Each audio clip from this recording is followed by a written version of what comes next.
পথৰুঘাট আঞ্চলিক ছাত্ৰ সন্থাৰ আজি অভিনন্দন অনুষ্ঠান আছিল। এই অনুষ্ঠানত উপস্থিত হৈছোঁ আৰু এই ঠাইখন আচলতে ঐতিহাসিক ঠাই।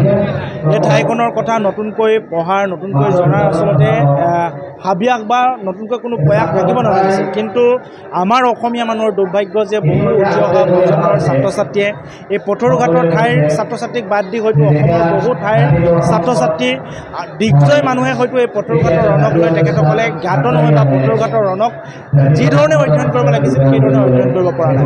আৰু আমি দুখসমূহ ছাত্ৰ ছাত্ৰীসকলক গাত আচলতে ঢালি দিলে নহ'ব বা চাপি দিলে নহ'ব।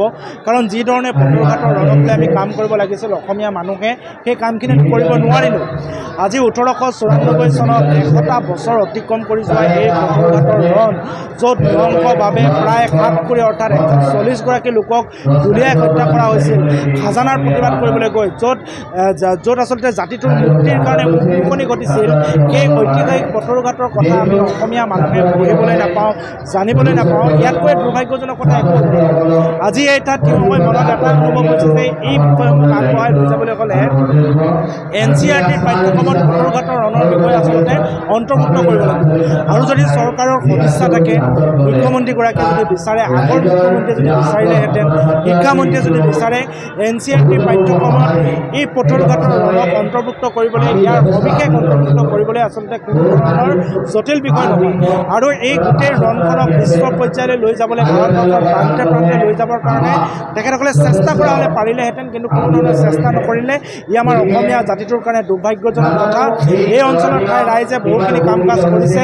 আহি থাকিবলগীয়া দিনত ছাত্ৰ সন্থায়ো আমি তেখেতসকলৰ যি চিন্তা পৰিকল্পনা, সেই পৰিকল্পনাবিলাকত আমি সহযোগ আগবঢ়াম আৰু যাতে আমি এই কাম কাজবিলাক কৰি যাব পাৰোঁ। আৰু পথৰুঘাটৰ ৰণ, সেই কৃষক বিদ্ৰোহ ৰণ হিচাপে সমগ্ৰ অসমৰ চুকে কোণে, গাঁৱে ভূঞে, সমগ্ৰ ভাৰতবৰ্ষৰ চুকে কোণে যাতে বিয়পি পৰে।